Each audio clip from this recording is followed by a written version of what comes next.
இந்த நாளிலே கூட நாம் பிரசங்கி 12ஆம் அதிகாரம் வசனம் 1 நாம் வாசித்து தேவனுடைய வார்த்தையை நாம் கற்றுக்கொள்வோம்.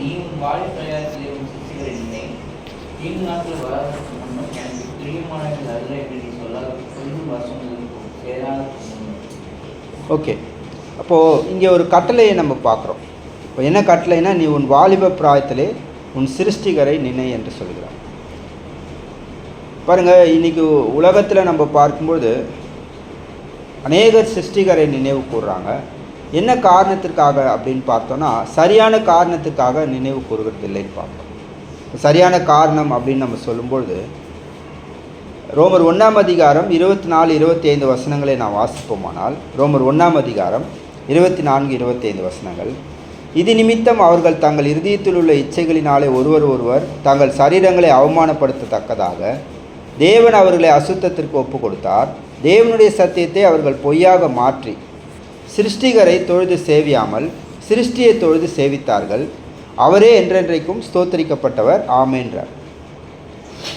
அப்போ சிலர் தேவனுக்கு சேவை செய்ய விரும்புகிறார். நம்ம சபையில் மட்டும் பார்க்கல, பொதுவாக உலகம் என்று நாம் பார்க்கும்பொழுது அநேகர் தேவனுக்கு சேவை செய்ய விரும்புகிறார்கள். ஆனால் சரியான நோக்கம் இருக்கிறதா? முதல் கேள்வி. அதே போல் பாருங்கள், தேவன் அவர்களை எதற்காக படைத்திருக்கிறார் என்பதை புரிந்து கொண்டு தான் செய்கிறார்களா அப்படின்னா, இங்கே 25 பார்க்கும்போது சிருஷ்டியை தொழுது சேவித்துன்றார். ஆனால் அவங்க என்ன செய்யணும்னு விரும்பி இருக்கிறாங்க? சிருஷ்டிகரை அப்படின்னு சொல்லிட்டு, ஆனால் யாரை தொழுது சேவித்திருக்கிறாங்க? சிருஷ்டியை தொழுது சேவித்திருக்கிறாங்கன்னு பார்க்குறோம். அப்போ மெய்யாகவே அவர்கள் யாரை தொழுது சேவிக்க வேண்டியதாக இருக்கிறது? ஏன் அப்படி செய்கிறார்கள்? அவர்கள் பொய்யாக மாற்றி என்று இங்கே நம்ம வாசிக்கிறோம். அப்போ 25வது வசனத்தில் வாசிக்கும்பொழுது மெய்யாகவே தேவன் நம்மை உண்டாக்கியிருப்பது, 25வது வசனத்தில் சிருஷ்டிகரை தொழுது சேவியாமல் சிருஷ்டியை தொழுது சேவிக்கும்படியாக அழைத்திருக்கிறார். பாருங்கள், அப்படி தான் இன்றைக்கு உலகத்தில் நிறைய நம்ம பார்க்குறோம். தேவனை சேவிக்கிறார்கள். அப்போ சிருஷ்டிகரை நினைன்றார். வாலிப பிராயத்தில் என்ன செய்கிறார்கள்? இதான் எங்கள் ஆராதனை, நாங்கள் இதான் செய்வோம், நீங்கள் ஏற்றுங்க அப்படின்னு சிருஷ்டிகருக்கு அவங்க தங்களுடைய வழிகளை அவங்க செய்து கொண்டு விரும்பி செய்து கொண்டு அவரை நோக்கி இதுதான் நாங்கள் செய்வோம், நீங்கள் ஏற்றுங்கன்னு சொல்கிறது, அது எப்படி சரியாக இருக்கும்? அதுதான் இன்றைக்கு அநேகம் நடைபெற்று கொண்டிருக்கிறதை பார்ப்போம். அப்போது முதலாவது பிரசங்கி 12:1 படி நாம் எதற்காக சிருஷ்டிக்கப்பட்டிருக்கிறோம் என்கிற நோக்கத்தை நாம் பார்க்கும்பொழுது, வாலிப பிராயத்தில் சிருஷ்டிகரை நினைக்கிறாங்க. ஆனால் அவருடைய சொந்த மார்க்கங்களை வைத்து நினைக்கிறதை நாம் பார்க்குறோம்.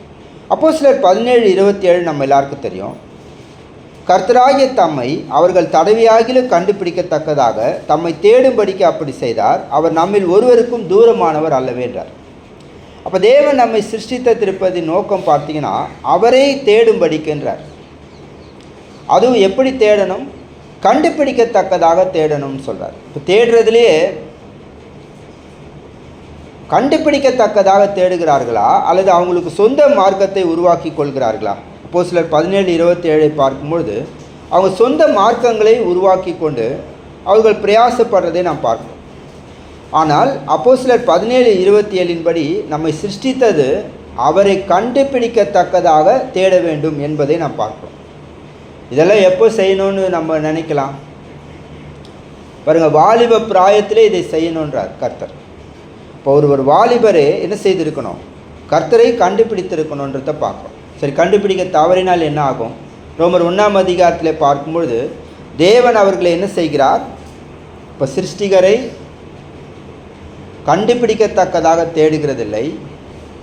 அதே போல் சிருஷ்டிகரை அவருடைய முறைமையின்படி ஆராதனை செய்ய அப்படியும் முயற்சிக்கிறதில்லை.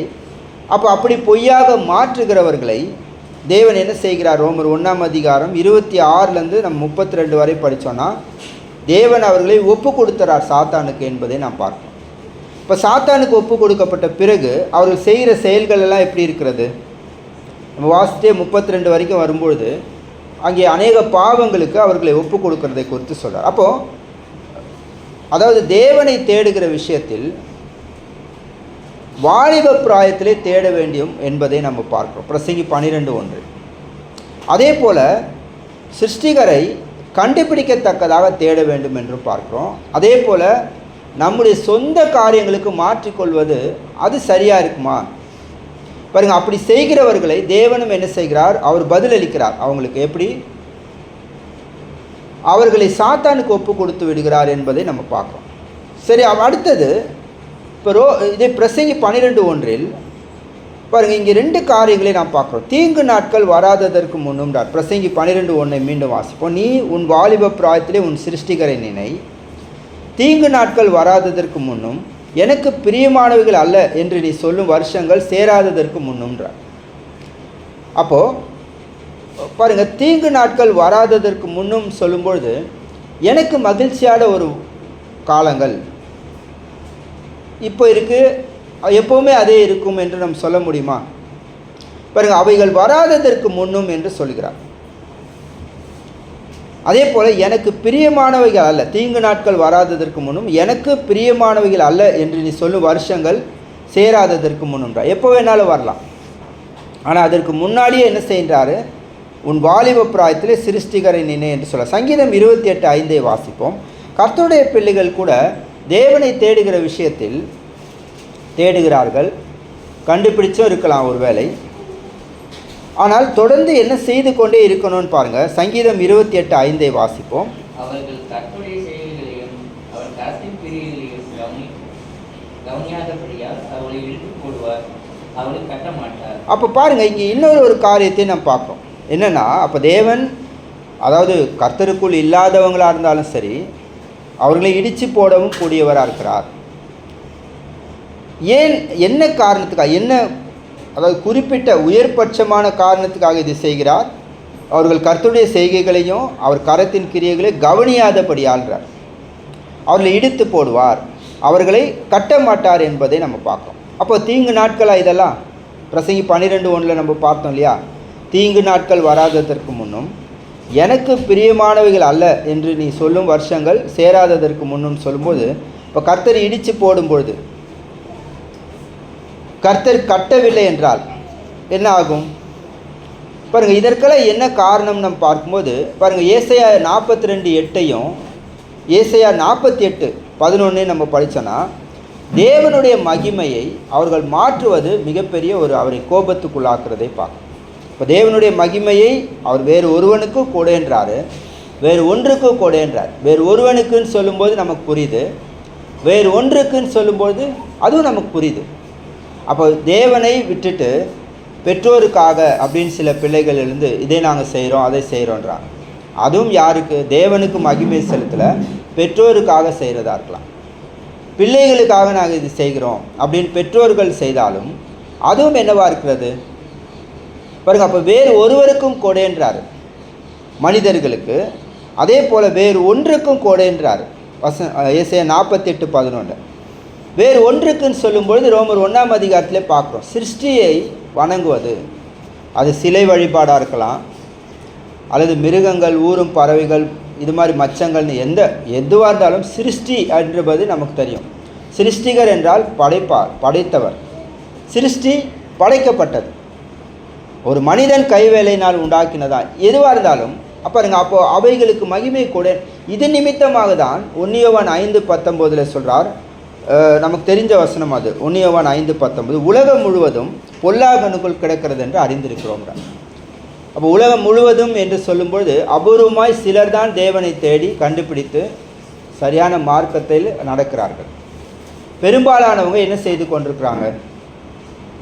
அப்போ உலகம் முழுவதும் பொல்லாங்கனுக்குள் கிடக்குதுன்னு சொல்லும்பொழுது இப்போ தேவன் எந்த காரணத்திற்காக இப்படி உலகத்தையே இப்படி கொடுத்திருக்கிறார்? பொல்லாங்கனுக்குள். தேவன் சிருஷ்டிகர், ஆனால் அந்த சத்தியத்தை என்ன செய்கிறாங்க அவங்க?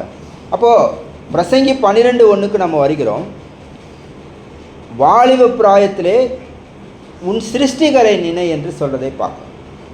அப்போ நாம் நம்முடைய சிருஷ்டிகரை பற்றி எப்பொழுதுமே சிந்திக்க. ஏன் அப்படின்னா பிரசங்கி 12 நம்ம இப்போ தான் வாசித்தோம், வேத பாட வகுப்பில், அதாவது வேத வாசிப்பில் வாசித்தோம். 2லேருந்து நம்ம படிக்கிறோம் 6 வசனங்கள். அப்போ நமக்கு பிரியமானது அல்ல என்று சொல்கிற வருஷங்கள் அப்படின்னு சொல்லும்பொழுது தீங்கு நாட்கள் என்று சொல்லும் பொழுது வயசாகும் பொழுது நடக்கிறதை பற்றி பேசிட்டு வராதான். 2லேருந்து படிக்கும்போது சூரியனும் வெளிச்சமும் சந்திரனும் நட்சத்திரங்களும் அந்தகாரப்படாததற்கு முன்னும். கண் பார்வை குறைஞ்சி போதா? நிறைய பேருக்கு கண்ணாடி போட்டும் பார்வை இல்லைன்னு கேட்ராக்ட் சர்ஜரி பண்ணுற அளவுக்கும் போகிறாங்க வயதாகும்போது. இப்போ இங்கே பாருங்கள் என்ன செய்கிறாங்க. அப்போது அவங்களுக்கு அந்தகாரப்படுதுன்றார். எது? சூரியன் வெளிச்சமும் சந்திரனும் நட்சத்திரங்களும். இதெல்லாம் எப்போ வரும் பாருங்கள். வாலிபத்தில் இல்லைன்னாலும் இது வயது ஆகும்போது இதெல்லாம் வந்தது. 3 மழைக்கு பின் மேகங்கள் திரும்ப திரும்ப வராததற்கு முன்னும், வீட்டு காவலாளிகள் தள்ளாடி பலசாலிகள் கூனி போய் எந்திரம் அரைக்கிறவர்கள் கொஞ்சமானதினால் ஓய்ந்து பல கனிகள் வழியை பார்க்கிறவர்கள் இருண்டு போகிறதற்கு முன்னும்ன்றார். இப்போ பலசாலிகளாக இருந்தால் கூட குறுகி போயிடுவாங்கன்றார். 4 எந்திரம் சத்தம் தாழ்ந்ததினால் தெரு வாசலின் கதவுகள் அடைப்பட்டு காது கேட்குற திறன் குறைஞ்சிருக்கு. அது மட்டும் இல்லை, சரியான தூக்கம் இல்லை, ஏன்னா குருவின் சத்தத்துக்கும் எழுந்துக்க வேண்டியதாகி. அப்புறம் கீதவாத்திய கன்னிகைகள்லாம் அடங்கி போகாததற்கு முன்னும்ன்றார். அப்போது அவங்களால என்ன செய்ய முடியல, பார்வை இல்லை, கேட்குறதில்ல. அப்போ அங்கே என்னதான் கீதம் வாசித்தாலும் நடனம் பண்ணாலும் என்ன ஆக போகுது, ஒன்றும் தெரிய போகிறதில்ல. 5 மேட்டுக்காக அச்சம் உண்டாகி. இப்போ வாலிபர்கள்னால் அதான போயிடலாம் பிரதர்ன்றாங்க. ஆனால் வயதாக என்ன ஆகுது, இந்த தெருலேருந்து அந்த தெரு கடந்து போகிறதுக்கு கஷ்டமாக இருக்குது, கீழேருந்து மேலே வர கஷ்டன்றாங்க பாருங்கள். அப்போ என்ன ஆகுது, மேட்டுக்கு அச்சம் உண்டாகி வழியில் பயங்கள் தோன்றி வாதுமை மரப்பூ பூத்து வெட்டிக்கிளியும் பாரமாகி பசி தீபனமும் அற்றுப்போகாததற்கு முன்னும். பசியே எடுக்கலன்றோம் இல்லையா, அது மனுஷன் தன் நித்திய வீட்டுக்கு போகிறதுனாலே துக்கம் கொண்டாடல வீதியிலே தெரியாததற்கு முன்னும். வெள்ளிக்கயிறு கட்டுவிட்டு பொற்கிண்ணி நசுங்கி ஊற்றின் அருகே சால் உடைந்து துறவண்டையில் உருளை நொறுங்கி அப்படின்றார். அப்போ இதெல்லாமே மரிப்பதற்கு முன்பு மனிதனுக்கு இயலாமையாக இருக்கிற ஒரு டைம் என்று நம்ம சொல்கிறோம் இல்லையா. இதை தானே விவரிக்குது இந்த வசனங்கள். அவர் முடியாமல் இருக்கிறாரு அப்படின்னு நம்ம சொல்கிறோம் இல்லையா. அப்போ இதெல்லாம் பார்க்குறோம். அப்போ இதெல்லாம் சம்பவிக்கிறதுக்கு முன்பே என்ன செய்திருக்க வேண்டும், 7வது வசனத்தில் பார்க்குறோம். அடுத்தது என்ன சம்பவிக்குதுன்றார். இப்போ சிருஷ்டிகரை நினைக்கணும். இப்போ 7வது வசனம், இவ்விதமாய் மண்ணானது தான் முன்னிருந்த பூமிக்கு திரும்பி ஆவி தன்னை தந்த தேவனிடத்துக்கு மறுபடியும் போகாததற்கு முன்னும் அவரை உன் வாலிப பிராயத்திலே நினைன்றார். அப்போது ஆவி தன்னை தேவனிடத்துக்கு திரும்பாததற்கு முன்னும்னு போது, அப்போ தேவன் தான் ஒரு கர்ப்பவதியின் வயிற்றில் என்ன செய்திருக்கிறார், ஆவியை கொடுத்து ஒரு பிள்ளையாக நம்மை உருவாக்கி நம்ம இந்த பூமியில் பிறக்க செய்திருக்கிறார். இப்போ நம்ம வாலிபத்தில் இருந்தாலும் சரி, வாலிபத்தை கடந்து நாங்கள் 40+, 50+ன்னு சொல்கிறோம் இல்லையா, அந்த மாதிரி நம்ம கடந்து வந்திருந்தாலும் பாருங்கள் என்ன செய்திருக்கிறார் தேவன்.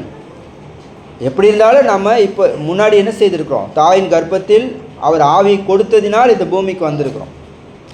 அதே போல் அந்த ஆவி அவரிடத்துக்கு திரும்புதுன்னு சொல்லும்பொழுது நமக்கு தெரியும். ரோமர் 2ஆம் அதிகாரம் 28, 29 வாசித்தோன்னா, உள்ளான மனுஷனை தான் அவர் ஆவி என்று இங்கே விவரிக்கிறார்.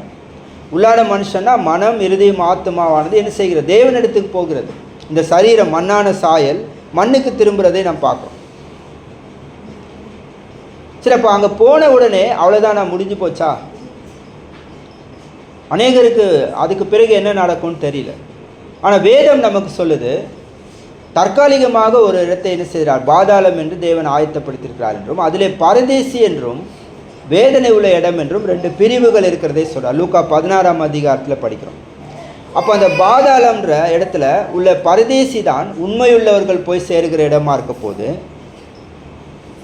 அதுலேயே வேதனை உள்ள இடம் இருக்குது பாதாளத்தில் இன்னொரு பிரிவு. அந்த வேதனை உள்ள இடம்தான் கீழ்ப்படியாத மக்கள் போய் சேர இடமா இருக்க போகுது.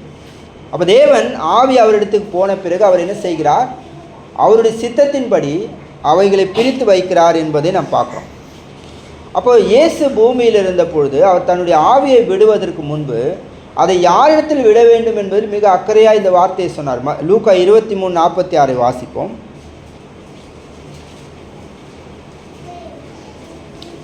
லூக்கா 23:46, இயேசு, பிதாவே உம்முடைய கைகளில் என் ஆவியை ஒப்புவிக்கிறேன் என்று மகா சத்தமாய் கூப்பிட்டு சொன்னார். இப்படி சொல்லி ஜீவனை விட்டார் என்று படிக்கும். இப்போ பிதாவிடத்தில் ஒப்பு கொடுத்தார் என்பதை நாம் பார்ப்போம். சரி, அப்போ இதெல்லாம் என்ன செய்கிறது, அப்போ ஆவி தன்னை தந்த தேவனிடத்துக்கு திரும்புது என்றார் பிரசங்கி 12:7. சரி, அப்போ பூமியிலே நாம் வாழும் பொழுது இவ்வளோதான் வாலிபம், இந்த பூமிக்குரிய வாழ்க்கை, இது எல்லாமே இருக்கிறதை நம்ம பார்க்கணும். அப்போது இந்த வாழ்க்கையில் தேவன் நமக்கு செய்கிற நன்மைகளை குறித்து நாம் என்ன செய்ய வேண்டியது அவசியமாக இருக்குது. இப்போ 1 கொரிந்தியர் 4ஆம் அதிகாரம் 7வது வசனத்தை நான் வாசிப்போம். 1 கொரிந்தியர் 4:7 வாசிங்க. அதை அன்றியும் உன்னை விசேஷித்தபடி செய்தவர் யார்? உனக்கு உண்டாயிருக்கிறவர்களில் நீ பெற்றுக்கொள்ளாதது யாது? நீ பெற்றுக்கொண்டவனால் பெற்றுக்கொள்ளாத போல் ஏன் மேன்மை பாராட்டுகிறாய்? பாருங்க, அப்போ இந்த வாழ்க்கையில் நமக்கு ஏதோ ஒரு நன்மை என்று இருக்குமானால், ஒருவேளை நம்ம பியூட்டிஃபுல்லாக படைச்சிருக்கலாம். சிலர் சொல்லலாம், நான் பெண்ணாக பிறந்துட்டேன், ஆணாக பிறந்திருந்தால் நல்லாயிருக்கும். அப்போ எப்படி இருந்தாலும் நம்ம யாராக இருக்கிறோன்றது தெரியல. இப்போ இதெல்லாம் கொடுத்தது யார்? நமக்கு இதில் திருப்தி இல்லை, அதில் திருப்தி இல்லைன்னு நம்ம சொன்னாலும், அது கிடைக்கல, இது கிடைச்சிருந்தா நல்லாயிருக்கும், இல்லை இது கிடைச்சது நல்லது அப்படின்னு நம்ம ஒன்று கம்பேர் பண்ணிகிட்டே இருந்தாலும், 1 கொரிந்தியர் 4:7 நாம் ஒரு விசேஷித்தவர்களாக இருக்கிறோம் என்றால் நம்மை விசேஷித்தவன் ஆக்கி இருக்கிறது யார்? அப்படி விசேஷித்தவனாக இருக்கத்தக்கதாக நமக்கு கொடுத்தது யார்? இந்த வாழ்க்கையில் ஆவியை கொடுத்தது அவர்தான். அப்புறம் சகல நன்மைகள், அப்போஸ்தலர் 17 நம்ம படிக்கிறோம், நம்ம சுவாசிக்கிற சுவாசம் கூட கொடுத்தது அவர்தான். சுவாசிப்பது மட்டுமல்ல, உணவாக இருக்கட்டும், உடைகளாக இருக்கட்டும், எல்லா நன்மைகளையும் அவர்தான் செய்கிறார் என்று படிக்கிறோம். அப்போது நம்முடைய வாழ்க்கையில் நாம் யாரை குறித்து அதிகம் சிந்தித்து பார்க்க வேண்டியது அவசியமாக இருக்கிறது. ஏற்கனவே வாசித்தோம், சங்கீதம் 28:5 கர்த்தருடைய செய்கைகளையும் அவர் கரத்தின் கிரியைகளை கவனியாதபடியால். அப்போ நம்ம எதை கவனித்து கொண்டே நம்முடைய வாழ்க்கையை கடத்திட்டு போனோம். சிருஷ்டிகரை நினைப்பது என்று சொல்லும்பொழுது நம்மை படைத்தவர் இருக்கிறார். அப்போ அடுத்தடுத்து எனக்கு வேண்டியதெல்லாம் நான் கேட்டுக்கிட்டே இருப்பேன். ஏன்னா அவர் தான் நன்மை செய்கிறவர் தானே. யாக்கோபு 1:17 நமக்கு தெரியும் இல்லையா? நன்மையான எந்த ஈவும் பூரணமான எந்த வரமும் பிதாவிடத்திலேருந்து உண்டா, சோதிகளின் பிதாவிடத்திலேருந்து இறங்கி வருகிறதுன்னு வாசிக்கிறோம். அப்போ நான் தேவனிடத்தில் ஜெபம் பண்ணி கேட்பேன், அவர் எனக்கு கொடுத்துக்கிட்டே இருப்பார். இதுதான் நம்ம செய்ய வேண்டிய வேலையா? அல்லது சிருஷ்டிகர் இருக்கிறார் என்று அவருடைய சித்தத்தை செய்யவும் அவருக்காக இருப்பதும் அவருடைய கரத்தின் கிரியைகளை வேத வாக்கியத்திலே படிக்கணும் இல்லையா? அநேக அற்புத அடையாளங்களை தேவன் செய்திருக்கு. அப்போ அவருடைய கரத்தின் கிரியைகள், அப்போ இவைகளெல்லாம் சிந்தித்து பார்க்கணுமா? பாருங்க, எதை கவனிக்க வேண்டியது அவசியமாக இருக்குது. நம்ம தேவனுடைய செய்கைகளையும் அவருடைய கரத்தின் கிரியைகளையும் நாம் கவனிக்க வேண்டியது அவசியமாக. எப்பொழுது கவனிக்கணும்? வயசாகி படுக்கையில் இருந்துக்கிட்டு அப்போ யோசித்து பார்க்குறதை பற்றி சொல்லலை. வாலிப பிராயத்தில் சிருஷ்டிகரை நினை என்று சொல்கிறார். அப்போ நம்முடைய வாலிப பிராயத்தில் என்ன செய்ய வேண்டியது அவசியமாக இருக்குது? இவைகளை குறித்து சிந்தித்து பார்க்க வேண்டியது அவசியமாக இருக்குதே பார்க்குறோம். அப்போ 1 கொரிந்தியர் 4:7 தேவன் நம்மை விசேஷித்தவராக்க முடியும். எந்த வகையில்? இப்போ 2 வகையான விசேஷித்த காரியங்களை நம்ம புரிந்து கொள்கிறோம். ஒன்று பூமிக்குரியது, இன்னொன்று ஆவிக்குரியது. பூமிக்குரியது எதை சொல்கிறோம்? நம்ம எதை வேணாலும் எடுத்துக்கலாம். தோற்றம். அடுத்தது நமக்கு இருக்கிற பூமிக்குரிய ஞானம், கல்வி அறிவாக இருக்கலாம், அல்லது நமக்கு கிடைத்திருக்கிற ஆஸ்தி, அந்தஸ்து, பொருட்கள், இப்படி இதெல்லாம் சொல்லிகிட்டே போகிறோம் இல்லையா? இதெல்லாம் பூமிக்குரியது. சரி, இதில் ஏதாவது கொடுத்துருந்தாலும் அது தேவன் கொடுத்தது தான், நம்ம விசேஷித்தவன் ஆக்கியிருக்கிறார். ஆவிக்குரியது, அப்போ ஆவிக்குரிய காரியங்களை குறித்து நம்ம வேதத்திலே பார்க்கணும். அப்போது எதை குறித்து இப்போ நம்ம வயதான பிறகு நம்ம பேசிட்டு இல்லை, வாலிபத்தில் நாம் எதை பெற்றுக்கொள்ளும்படியாக நாம் கர்த்தரிடத்தில் அவருடைய செய்கைகள், அவருடைய கிரியைகளை கவனித்து அவரை பிரியப்படுத்தி கொண்டிருக்கணும். எதை பெற்றுக்கொள்ளும்படிக்குன்னும் பொழுது பாருங்கள், எலிசாவை ஒரு உதாரணமாக பார்க்குறோம். கர்த்தருடைய தீர்க்கதரிசி எலியா, அவருடைய சீசனாக எலிசா. 2 ராஜாக்கள் 2ஆம் அதிகாரம் 8லேருந்து 10 வசனங்களை நாம் படிப்போம். 2 ராஜாக்கள் 2ஆம் அதிகாரம் 8 முதல் 10 வசனங்கள்.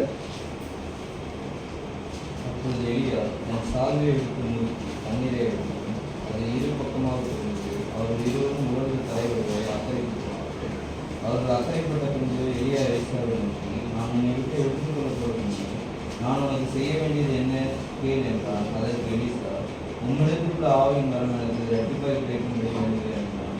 அதற்கு அவன், அதிதான காரியத்தை கேட்டாய், உன்னை விட்டு நான் எடுத்துக்கொள்ளப்படுகிறேன், என்னை நீ கண்டால் உனக்கு கிடைக்கும், இல்லாவிட்டால் கிடையாது என்றான். பிரியமானவர்களே, எலிசா கேட்ட காரியத்தை நம்ம பார்க்குறோம். எலியாவுடைய சீசன் எலிசா. எலியாவே பார்த்தீங்கன்னா பலமும் ஆவி உள்ளவராக இருந்திருக்கிறார். எலியாவை சொல்லும்போது அவர் பாருங்கள், அதாவது நிறைய பேர் அவருடைய சில பகுதிகளை வாசிட்டு அவர் ரொம்ப வீக் பர்சன் நினைக்கிறாங்க. என்னை எடுத்துக்கோன்னு சொல்லிட்டார் எலியா.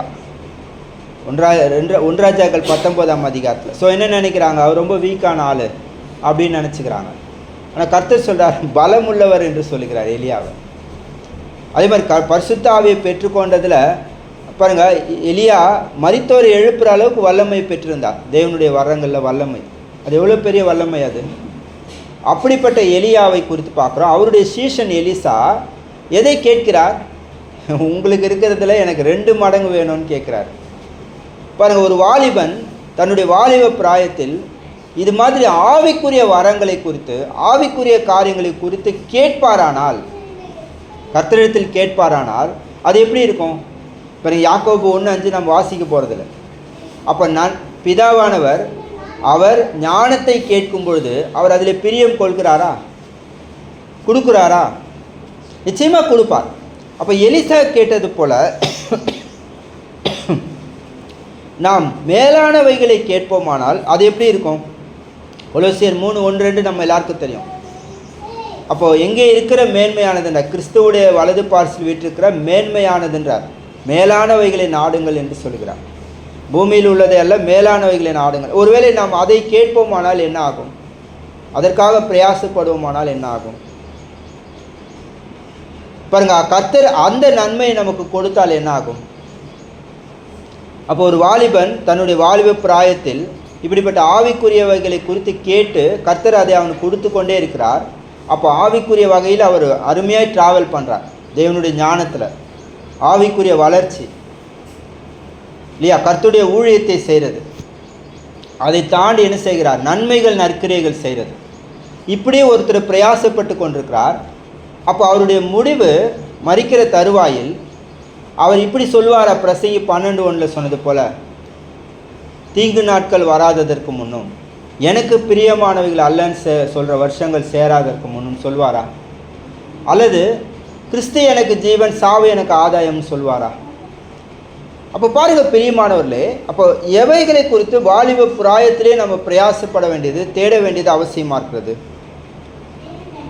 பாருங்கள், 2 ராஜாக்கள் 6ஆம் அதிகாரம் 16வது வசனத்தை வாசிக்கும்பொழுது ஆவிக்குரிய பார்வை, பூமிக்குரிய பார்வை என்று நாம் சொல்லும்பொழுது வேத வாக்கியத்தில் பார்வைகளை குறித்து நிறைய வேத வாக்கியங்கள் இருக்கிறதை பார்க்குறோம். 2 ராஜாக்கள் 6:16 வாசிங்க.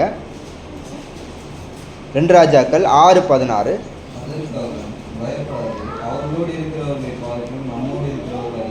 இப்போ எலிசாவுடைய வேலைக்காரன் பார்த்தது என்ன, எலிசா பார்த்தது என்ன? 2 பேருமே பார்க்குறாங்க.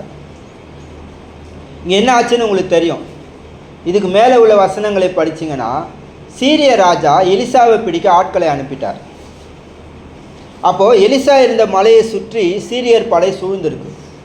காலையில் எழுந்து எலிசாவுடைய வேலைக்காரன் வெளியே வந்து பார்க்குறாரு, மலையை சுற்றி சீரியர் படை இருக்குது. ஐயோ, இவ்வளோ பேர் வந்துட்டாங்க, அவ்வளோதான், நம்ம மாட்டிப்போம், பிடிச்சிருவாங்க, கொன்னுடுவாங்கன்னு பயந்து போய் எலிசா கிட்ட போய் சொல்கிறாரு. என்னென்னு, மலையை சுற்றி சீரியர் படை சூழ்ந்திருக்குது அப்படின்னு பயந்து போய் சொல்கிறார். அப்போ எலிசாவுடைய வேலைக்காரன் எதை பார்த்துருக்காரு? மாம்சத்தின்படியான கண்களோட மாம்சத்துக்குரிய காரியங்களை பார்த்துருக்காரு, அதை மனிதர்களை பார்த்துருக்கிறார், அவ்வளோதான். இப்போ எலிசா அங்கே அவ்வளோதான் பார்த்தாரா? எலிசா அங்கே சொல்கிறாரு, அவர்களோடு இருப்பவர்களை பார்க்கலாம் நம்மோடு இருக்கிறவர்கள் அதிகம்ன்றார். அப்போ எலிசாவுடைய பார்வை எதை நோக்கி இருக்குது? 17வது வசனம் படிங்க. அப்போது எலிசா விண்ணப்பம் பண்ணி, கர்த்தாவே, இவன் பார்க்கும்படி இவன் கண்ணை திறந்தருளும் என்றான். உடனே கர்த்தர் அந்த வேலைக்காரன் கண்ணை திறந்தார். இதோ எலிசாவை சுற்றிலும் அக்கினிமயமான குதிரைகளாலும் ரதங்களாலும் அந்த மலை நிறைந்திருக்கிறதே. பாருங்க, எலிசாவுடைய வேலைக்காரன் கண்கள் திறக்கப்படுறதுக்கு முன்பாகவே எலியாவுக்கு என்ன பார்வை இருக்கு? அப்போ இந்த அறையில் எவ்வளோ பேர் இருக்கிறோம் நம்ம நினைக்கிறோம்? இப்போ நான் உங்களை பார்க்குறேன், நீங்கள் என்ன பார்க்குறீங்க, கவுண்ட் பண்ணி சொல்லிவிடுவோம். இவ்வளோ பேர் தான், பெரியவங்க இவ்வளோ பேர், சிறு பிள்ளைகள் இவ்வளோன்னு சொல்லிடுவோம். இவ்வளோதான் இருக்காங்க, நம்ம விசுவாசிக்கிறோமா?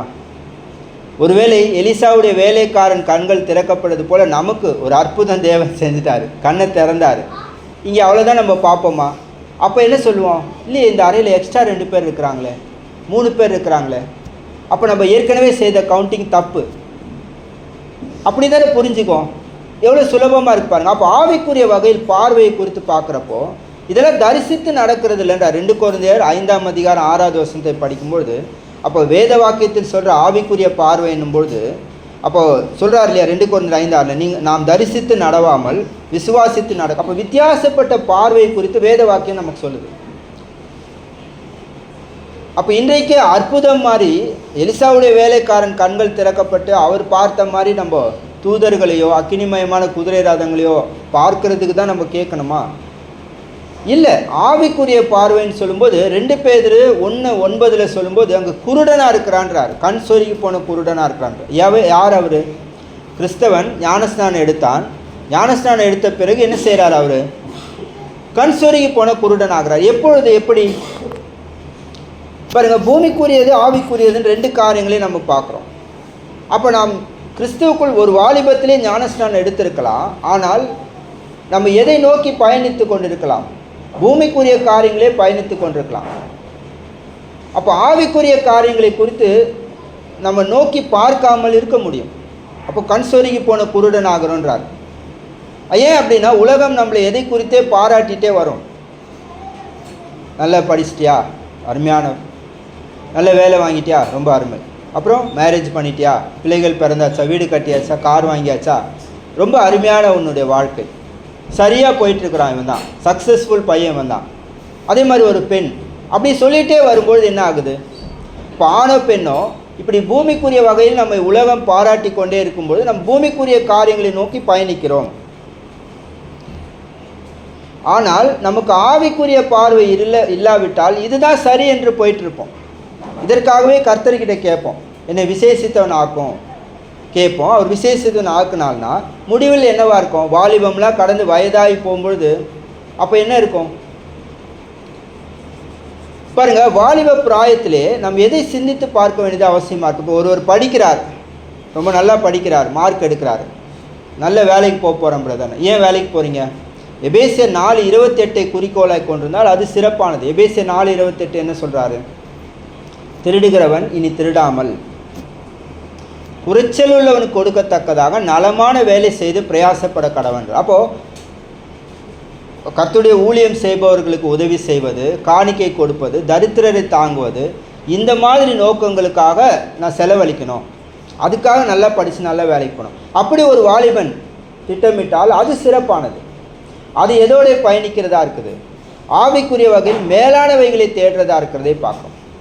அப்போ இப்படி எந்த ஒரு செயல்களிலுமே அப்போ கர்த்தருக்கு பிரியமாய் அதை சிருஷ்டிகரை நினைப்பது என்று சொல்லும்பொழுது பாருங்கள், அவருடைய சித்தத்தை தேடும்படி பிரயாசப்படுவது அருமையாக இருக்கும். இப்போ எலிசா அநியாயமாக கேட்டார்னு சொல்ல முடியாது. அவர் கேட்டது ரொம்ப அருமையான விஷயம், அரிதானதுன்னு தான் சொன்னார். எலியா தவிர நீ மோசமானதை கேட்டன்னு கடிந்து கொள்ளலை. இயேசுடைய சீசர்கள் கூட அப்படி தான். மத்தேயு 20ஆம் அதிகாரத்தில் படித்தோன்னா வாசிக்க வேண்டாங்க, 20 முதல் 28 வசனங்களை படிக்கும்போது செபேதேயுடைய குமாருடைய தாய் வந்து கேட்பாங்க. அப்புறம் இயேசு சீசர்கள் அந்த யாக்கோபு யோவான்கிட்டையும் கேட்பார். எதை கேட்பாங்க?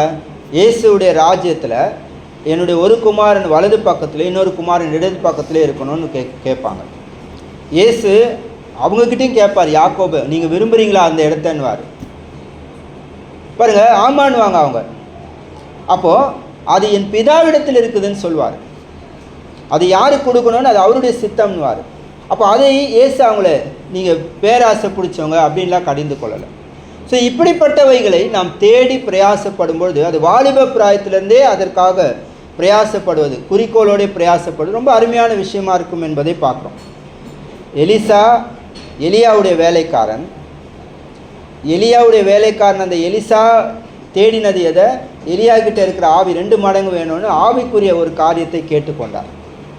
ஆனால் எலிசாவுடைய வேலைக்காரன் கேயாசியை நம்ம படிக்கும்போது 2 ராஜாக்கள் 5ஆம் அதிகாரத்தில் அவரை குறித்து நிறைய இடங்களில் படிக்கிறோம். குறிப்பாக 5ஆம் அதிகாரத்தில் படிக்கும்போது அவர் எதுக்கு ஓடினார்னு பார்த்தீங்கன்னா, நான் வாசிப்போம் அந்த ஒரு வசனத்தை. 2 ராஜாக்கள் 5ஆம் அதிகாரம் 20வது வசனத்தை மட்டும் படிங்க.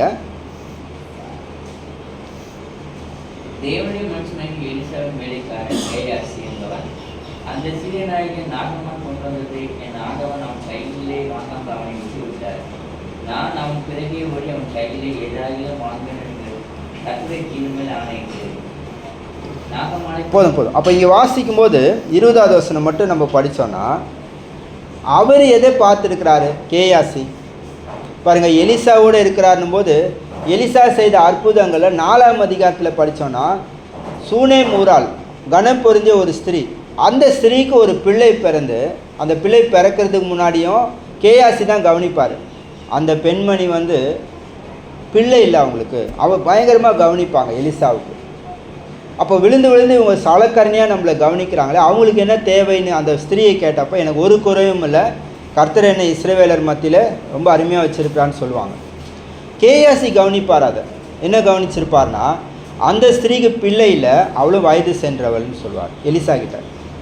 எலிசா வாக்கு தத்தம் செய்வார், இன்னும் 1 வருஷத்தில் உனக்கு ஒரு பிள்ளை பிறக்கும், ஆண் பிள்ளை இருக்கும்ன்றாரு. அதே மாதிரி பிள்ளை பிறக்குது. அது மட்டும் இல்லை, அந்த பிள்ளை ஒரு நாள் வியாதிப்பட்டு மரிச்சிருச்சு. எலிசாவுடைய கோலை கொடுத்து கேயாசி அனுப்புவார், அந்த பிள்ளை மேலே வெயின்னுவார். அவர் ஓடுவார். அந்த நேரத்தில் எலிசாவை அந்த பெண்மணி காலை பிடிச்சிட்டு இருப்பாங்க, நீங்கள் வந்து எழுப்புனாதான், நீங்கள் வந்து தான் நீங்கள் வரணுன்றுவாங்க. எலிசா பின்னாடியே போவார், அந்த கோலை கொண்டு போய் வைப்பார், அந்த பிள்ளை எழுந்திருக்காது. மீண்டும் எலிசா இந்த பெண்மணி யாரையும் உள்ளே விடாமல், இவரும் அந்த வேலைக்காரன் அந்த செத்துப்போன பிள்ளை அறையில் இருக்கும். அப்போ என்ன செய்வார்னா, அந்த பிள்ளை மேலே முகம் குப்புற விழுந்து அதை எழுப்பிடுவார், மரித்தோலேருந்து எழுப்பார். இதை யார் பார்த்துருப்பா? கேயாசி பார்த்துருப்பார். அடுத்த அதிகாரத்தில் படிச்சிங்கன்னா, ராஜா முன்னாடி மரித்தோலேருந்து எழுப்புனதை பற்றிலாம் பேசுவார் கேயாசி. அதை பார்த்தவர் கேயாசி. அப்போ எதை விரும்பி இருக்கலாம்? எலியா அவருடைய அற்புதங்களை பார்த்த எலிசா எனக்கு 2 மடங்கு வேணும்னு கேட்டார். அதை விரும்பினால் போல கேயாசி இந்த மாதிரி ஒரு மரித்தோரை எழுப்புகிற ஒரு வல்லமை எனக்கு வேணும்னு விரும்பி இருக்கலாம். அவர் அதை விரும்பலை. 5ஆம் அதிகாரத்தில் படித்தோன்னா, எலிசாவை வந்து பார்க்க வராரு நாகமான்றவர். அவர் மிகப்பெரிய ஒரு சீரிய படைத்தலைவன். அவர் வந்து பார்த்து பாருங்கள், அவருடைய குஷ்டரோகம் நீங்குது. இந்த குஷ்டரோகத்தை நீங்கும்போது எலிசா வந்து வெளியே வந்து சொல்லியிருக்க மாட்டார். யார்? அந்த நாகமான பார்த்து கேயாசியை தான் அனுப்பியிருப்பார். வேலைக்காரனை அனுப்பி சொல்லுவார், என்னென்னு, யோர்தானில் 7 தரம் ஸ்நானம் பண்ண சொல்லுன்னு. அதாவது இந்த வார்த்தையை சொல்கிறது யாருன்னா கேயாசியாக தான் இருக்க முடியும். ஏன்னா கேயாசி இந்த நாகமான் போகிறப்போ பின்னாடியே வர்றதை பார்த்தோன்னே இறங்கி ரதத்தை விட்டு இறங்கி ஓடி வருவார் இவரை ரிசீவ் பண்ண. என்னாச்சு, எதுக்கு ஓடி வரீங்கன்ட்டு. அந்த அளவுக்கு கேயாசிக்கு பிரபலமாக இருக்கிறார் பாருங்கள். அப்போது இப்படிப்பட்ட ஒரு அருமையான இடத்துல உயர்த்தப்பட்டே வர கேயாசி என்ன பண்ணிட்டாரு? நாகமான் கொண்டு வந்த காணிக்கையெல்லாம் எலிசா தட்டுதல் பண்ணிட்டார். எதுவும் வேண்டாம், நீ எடுத்துகிட்டு போன்ட்டார் திருப்பி. அப்படி போகிறப்போ என்ன செஞ்சிட்டாரு கேயாசி? நான் எதையாவது வாங்குவேன். 2 ராஜாக்கள் 5:20 பார்க்குறோம் பாருங்கள். எலிசாவுடைய அற்புதங்கள் வல்லமை இதை பற்றி விரும்பி இருக்கலாம் கேயாசி, அல்லது நாகமானுடைய தாழ்மை. நாகமான் பார்த்தீங்கன்னா ரொம்ப அலைக்கழிக்கப்பட்டிருப்பார் இந்த சாப்டரில் 5ஆம் அதிகாரத்தில். ஆனால் அவர் தாழ்மை என்ன செஞ்சிருப்பார்? யோர்தான் நதியில் 7 தரம் முழுகி எழுந்திச்சிருப்பார். ஸோ அந்த தாழ்மையை அவர் கவனிச்சிருக்கலாம். அதே மாதிரி நாகமான் அறிக்கை செஞ்சிருப்பார், இஸ்ரவேலில் உள்ள தேவன் தான் மெய்யான தெய்வம் அப்படின்னு அறிக்கை செஞ்சிருப்பார். அதையெல்லாம் கவனிச்சிருக்கலாம் பாருங்க. இதெல்லாம் அவர் தள்ளி விட்டுட்டு எதை கவனிச்சார்? அவர் வாசிக்கணும் இல்லையா? அவர்கிட்ட நீ எதையாவது வாங்கணும். எதை வாங்கினார்? போயிட்டு 1 வெள்ளி பணம் 2 மாற்று வஸ்திரம் கேட்பார். அதுக்கு நாகமான் என்ன செய்வார்னா, இந்த 2 வெள்ளியாக எடுத்துக்கோ, 2 மாற்று வஸ்திரம்னு கொடுத்து வேலைக்காரனோட அனுப்பி. அப்போ இதெல்லாம் வீட்டில் வச்சுட்டு திரும்பி வந்து எலிசா கிட்ட நிற்பார். எலிசாவுக்கு தெரிஞ்சிடும் இல்லையா? எலிசா என்ன செய்வார்? நாகமானுடைய குஷ்டரோகம் உனக்கு வர கடவுதுன்றார். அப்போ கேயாசிக்கு எவ்வளோ ஒரு அருமையான பிளேஸில் அவர் உயர்த்தப்பட்டே வந்தார். ஆனால் அவருக்கு இருந்த பொருளாசை என்ன செஞ்சிருச்சு அவரை? நாகமானுடைய குஷ்டரோகம் உனக்கு வந்துருச்சுன்றார். அப்போது எதுக்கு இதை நம்ம கம்பேர் பண்ணுறோன்னா பாருங்கள், எலிசா அவருடைய வேலைக்காரன் கேயாஸ். எலியா அப்படின்போது அவருடைய வேலைக்காரன் ரொம்ப அருமையான ஒரு காரியத்தை கேட்டார், பெற்றுக்கொண்டார். ஆனால் கேயாசி பூமிக்குரிய காரியங்களை கேட்டு என்ன செய்தார்? அப்போ வாலிப பிராயம் சொல்லும்பொழுது நாம் எதை நோக்கி பயணிக்கிறோம் பாருங்கள். 2 தீமோத்தேயு 2:22 நம்ம படிக்கிறோம். பாலியத்துக்குரிய இச்சைகளுக்கு விலகி ஓடின்றார். அது கஷ்டமா? மிக கஷ்டமான விஷயந்தான் பாலியத்துக்குரிய இச்சைகளுக்கு விலகி ஓடுறது. ஏன்னா நம்ம சுற்றி நம்முடைய நண்பர்களே இருப்பாங்க, அவங்க எப்போவுமே எதை சொல்லிக்கொண்டு எதை செய்து கொண்டிருப்பாங்க. எது இச்சையான காரியங்களோ அதற்கு தான் அவர்கள் தங்களுடைய, ஏன்னா அவங்களுக்கு ஆவிக்குரிய பார்வை இல்லை. அவங்களுக்கு ஒரே விஷயம் எது தெரியும்? எலிசாவுடைய வேலைக்காரன் கண்கள் திறக்கப்படுறதுக்கு முன்னாடி எது தெரியுமோ அதுதான். பூமிக்குரியதை மட்டும்தான் பார்க்க முடியும் அவங்களால. ஆவிக்குரியதை பற்றி பார்வையோ அதை அடையணுன்ற எதுவுமே இருக்காது. பார்வை இருந்தால் தானே அடையத்தை பற்றி யோசிக்க முடியும், அது இருக்காது. அப்போ அவர்கள் நம்மை சுற்றி இருக்கும்பொழுது நம்முடைய வாலிப பிராயத்தை அவர்களுக்கு செலவழிக்கும் பொழுது எதை நோக்கி நாம் பயணிப்போம்? இன்றைக்கும் பாருங்கள், வயது 40-50 இருக்கலாம், அதுக்காக எல்லாருமே பாலியத்துக்குரிய இச்சைகளை விட்டு விலகிட்டோமா? எல்லா இச்சைகளையும் விட்டு விலகிட்டோமா? கொரிந்தி சபையாரே நம்ம எடுத்துக்கிட்டோன்னா அவங்க இன்னும் என்ன செய்யலை? காரணம் என்ன? அவங்க ரொம்ப காலமாக குழந்தைகளாகவே இருக்கிறாங்க, வளரலை. ஏன்? அவருடைய ஆவிக்குரியதையும் விரிவடையில. ஏன்? வயதாக இருக்கலாம், ரொம்ப காலமாக சபையிலையும் இருக்கலாம். காரணம் என்ன? உலகத்தோடு ஐக்கியம் கொண்டிருப்பது என்ன செய்தது? அவர்களை கனி கொடுக்காதபடி செய்திருந்தது, வளராதபடி செய்திருந்ததை பார்க்குறோம். அப்போது ஒருவர் வாலிபத்தை கடந்துட்டதுனால அவங்க வளர்ந்துட்டாங்கன்னு சொல்ல முடியாது. பூமிக்குரிய நாலேஜ் இருக்கலாம், பூமிக்குரிய வகையில் பெரிய பெரிய காரியங்களை சாதிச்சிருக்கலாம், அதுக்காக ஆவிக்குரியதில் இருக்குன்னு சொல்ல முடியாது. அப்போ நம்ம என்ன செய்ய வேண்டியது அவசியமாக இருக்கிறது? அப்போ நாம் வளர வேண்டும். பாருங்கள், அதற்கு நாம் என்ன செய்ய வேண்டும்? வாலிபத்திலேருந்தே சிருஷ்டிகரை நினைக்கும் அந்த காரியங்களை செய்ய வேண்டியது அவசியமாக இருக்கிறதை பார்ப்போம். நீதிமொழிகள் 22:6 வாசிப்போம். சில நேரங்களில் பெற்றோரே எப்படிப்பட்ட ஒரு செல்வாக்கு உள்ளவங்களாக இருக்கிறாங்க பாருங்கள். நீதிமொழிகள் 22:6 நாம் வாசிப்போம். வாசிங்க. பிரியமானவர்களே, அப்போ பாருங்கள், பிள்ளையானவன் நடக்க வேண்டிய வழியிலே அவனை நடத்துன்னு சொல்லும்போது பெற்றோர் இந்த வாக்கியத்தை சொல்கிறத நான் நிறைய முறை கேட்டிருக்கிறேன். நம்ம கூட ஒரு வேளை சொல்லியிருக்கலாம், நான் கூட சொல்லியிருக்கலாம் அந்த வார்த்தைகள். என்னென்னா, நான் தான் சின்ன வயசில் இதெல்லாம் அனுபவிக்கலை. என்னது? விளையாடல நான் சரியா, அல்லது நல்ல ட்ரெஸ் பண்ணலை, நல்ல சாப்பாடு சாப்பிடல. இப்போ என்கிட்ட இப்போ இருக்குது, என் பிள்ளைகளாவது அதை அனுபவிக்கட்டும். அப்போ நம்ம பிள்ளைகளை இப்படிப்பட்ட இச்சையான இன்பங்களான காரியங்களை அனுபவிக்கும்படி நாம் விட்டுவிட்டால் என்ன ஆகும் பாருங்கள். அதாவது பிள்ளையானவன் நடக்க வேண்டிய வழியில் நடத்துன்னு சொல்லும்போது கர்த்தருக்கு பிரியமாய் நடத்தினால் முதிர் வயதில் எப்படி இருப்பாங்க? அதை விடாது இருப்பாங்க. சிறு வயதில் நான் அனுபவிக்காதெல்லாம் இச்சையான விஷயங்கள், உலகத்தை அனுபவிப்பதெல்லாம் என் பிள்ளைகள் நல்லா அனுபவிச்சுக்கிட்டோன்னு நம்ம அனுபவிக்க விட்டால் முதிர் வயது ஆகும்போது அவங்க எதை அனுபவிக்கிறதுல இருப்பாங்க பாருங்கள். அவங்க நல்ல ட்ரெஸ் பண்ணணும்னு இருப்பாங்க, நல்ல சாப்பாடு சாப்பிட்ணுன்னு இருப்பாங்க. இதுக்காக நம்ம உலகத்தில் சிருஷ்டிக்கப்பட்டிருக்கிறோம். சிருஷ்டிகரை பற்றி அக்கறை இல்லாமல் இந்த காரியங்களே இருந்தால் என்ன ஆகும்?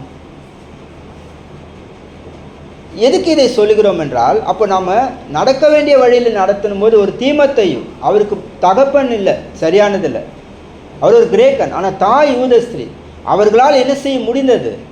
தன் பிள்ளையை ஒரு தேவ பக்தியிலே நடத்த முடிந்தது. மோசே ரொம்ப காலம் இல்லை அவருடைய தாயோட பெற்றோரோட, ஆனால் அவர் என்ன செய்தாங்க? அந்த எகிப்தில் உள்ள பொக்கிஷங்களையும் அந்த இன்பங்கள்னு சொல்கிறார் இல்லையா, அதெல்லாமே அவர் வெறுக்கக்கூடிய அளவிற்கு அவர் புரிந்து கொண்டிருந்தார். சாமுவேல் தேவாலயத்தில் விடப்பட்ட உடனே என்ன செய்தார்?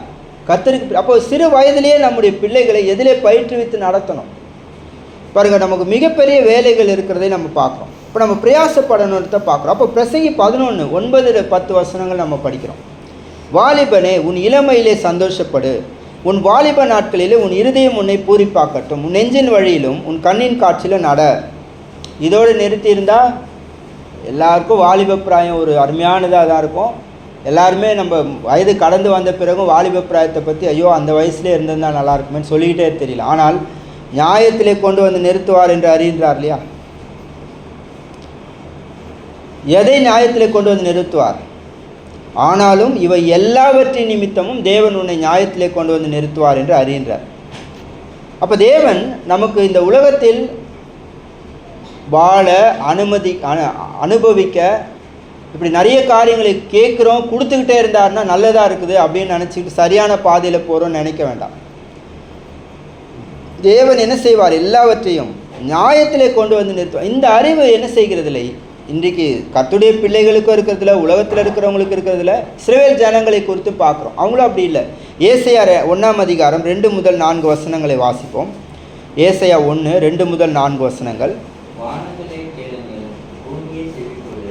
நான் பிள்ளைகளை வளர்த்து ஆதரித்தேன், அவர்கள் எனக்கு விரோதமாக கலகம் பண்ணார்கள். மாது தன் எஜமானியும் கழுதை தன் ஆண்களின் முன்னணியும் அறியும். இஸ்ரவேலரோ அறிவில்லாமலும் என் ஜனம் உணர்வில்லாமல் இருக்கிறது. ஐயோ, பாவமுள்ள ஜாதியும் அக்கிரமத்தால் பாவம் கொண்ட ஜனமும் பொல்லாத சத்தியமும் கேடு உண்டாக்கி புத்திரமாய் இருக்கிறார்கள். கர்த்தரை விட்டு இஸ்ரவேலின் பரிசுத்தத்துக்கு கோபம் உண்டாக்கி பின்வாங்கி போனார்கள். அப்போ பிரியமானவர்களே, இங்கே நம்ம வாசிக்கணும் இல்லைங்களா? யாரை குறித்து பேசுகிறாரு? இஸ்ரவேல் ஜனங்களை குறித்து. அவங்களை வளர்த்தது யார், ஆதரித்தது யார்? சிருஷ்டிகர். ஏசாயா 1:2 அவர் தான் அதெல்லாம் செய்திருக்கிறார். ஆனால் அவங்க என்ன பதில் செய்தாங்க? 1 யோவான் 5:19 வாசித்தோம். உலகம் முழுவதும் பொல்லாங்கனுக்குள் கிடக்குதுனாரு. அது மாதிரி கிறிஸ்துவுக்குள்ளே வந்திருப்போம், கர்த்தர் நமக்கு நிறைய நன்மை செய்திருப்பார். ஆனால் நம்முடைய ட்ராவலிங்கெல்லாம் கர்த்தருக்கு விரோதமாய் கலகம் பண்ணுவதாகவே இருந்தால் எப்படி இருக்கும்? நான் இவருக்கு தாங்க விரோதமாக இதை பேசினேன், இவருக்கு விரோதமாக தான் நான் இதை நடந்தேன், ஏன்னா அவர் என்னை இதை செஞ்சார் அப்படின்னு நம்ம சொல்லலாம். ஆனால் மெய்யாகவே மத்திய 25 சொல்லும்போது சொல்லிடுறார் தெளிவாக, எனக்கே செய்திருக்கின்றார் இயேசு கிறிஸ்து ஜட்ஜ்மெண்ட்டில். அது நன்மையாக இருந்தாலும், ஒரு உணவு இருந்தாலும், ஒரு ட்ரெஸ்ஸாக இருந்தாலும், ஒரு சிறியவருக்கு, கர்த்தருக்குள்ளாக இருக்கிற ஒரு சிறியவருக்கு நம்ம எதை கொடுக்குறோமோ அதை எனக்கே கொடுத்தீங்கன்னு இயேசு சொன்னார். எதை கொடுக்கலையோ அதை யார் கொடுக்கல, எனக்கு தான் கொடுக்கலன்றார். நாங்கள் எப்போ உங்களை பசியாக இருக்க கண்டோன்னு கேட்குறாங்க அவங்க. பாருங்கள், இந்த சிறியருக்கு நீங்கள் எதை செய்யலையோ அதை எனக்கே செய்யலைன்றார் இயேசு கிறிஸ்து. அப்போ மெய்யாகவே யாருக்கு விரோதமாக இவங்க கலகம் பண்ணினார்கள்? ஒருவேளை பிள்ளைகள், வாலிபர்களாக இருக்கலாம், பெற்றோர் கீழ்ப்படியாமல் இருக்கலாம். யாருக்கு விரோதமாக நடக்கிறோம்? பிள்ளைகளே பெற்றோருக்கு கர்த்தருக்குள் கீழ்ப்படியுங்கள் அப்படின்னு சொல்லும்போது, அப்போ பிள்ளைகள் கர்த்தருடைய கட்டளை தான் கீழ்ப்படிலாங்க. அப்போ யாருக்கு விரோதமாய் கலகம் பண்ணுறாங்க? இப்படி எத்தனையோ விஷயங்களை நம்ம பொறுத்துறோம். பாருங்கள், அடுத்தது படிக்கிறோம் 3வது வசனத்தில், மாடு தன் எஜமானையும் கழுதை தன் ஆண்டவனின் முன்னே அறியும், இஸ்ரவேலோ அறிவில்லாமலும் என் ஜனம் உணர்வில்லாமலும் இருக்கிறதுன்றார். இங்கே பயபக்தியாக இருக்கலாம், இந்த வசனத்தை நம்ம சொல்லலாம், பேசலாம், பிரசங்கிக்கலாம், நானும் தான் அவங்க முன்னாடி. ஆனால் வெளியே போனவுடனே, இந்த ஆராதனை முடிஞ்ச உடனே நான் ஃப்ரீ ஆகிட்டேனா? அப்போ எனக்கு எஜமான் இல்லையா? நான் என் இஷ்டத்துக்கு வாழ நான் அனுமதிக்கப்பட்டிருக்கிறேனா? கிடையாது. நமக்கு எஜமான் தேவன், சிருஷ்டிகர் எப்பொழுதுமே நம்மை கண்ணோக்கி கொண்டிருக்கிறார் பரலோகத்திலிருந்து. அப்போ நான் எப்பொழுதுமே என்ன புரிந்து கொள்ளணும், எனக்கு எஜமான் இருக்கிறார், நான் என் இஷ்டத்துக்கு வாழ முடியாது, நான் ஒரு அடிமை, அவருக்கு பிரியமாக தான் வாழ வேண்டும்.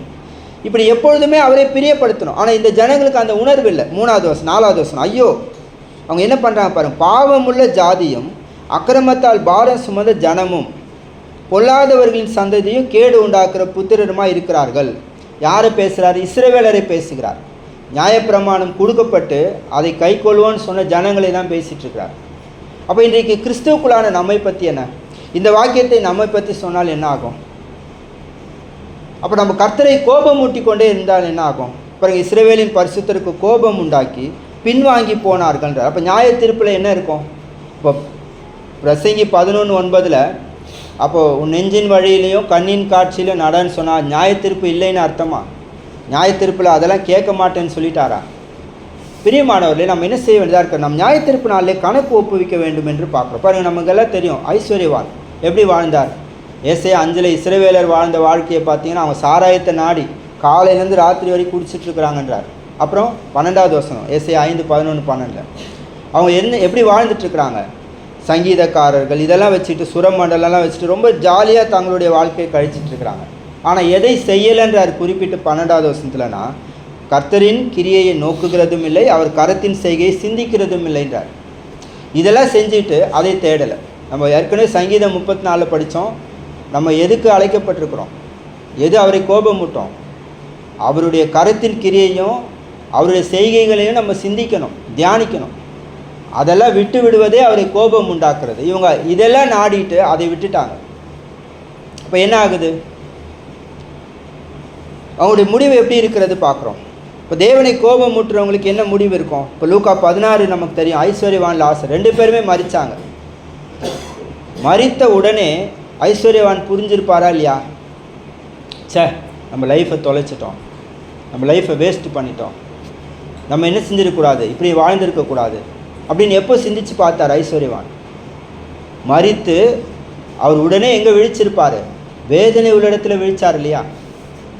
இப்போ வேதனை உள்ள இடத்துல அவர் விழித்து பார்த்தப்போ அவர் வேதனை, எவ்வளோ காலம் வேதனை அது, அதோடு சேர்த்து நித்தியமாக நரகம்னு நம்ம பேசுகிறோம், வேதத்தில் சொல்கிறாரு.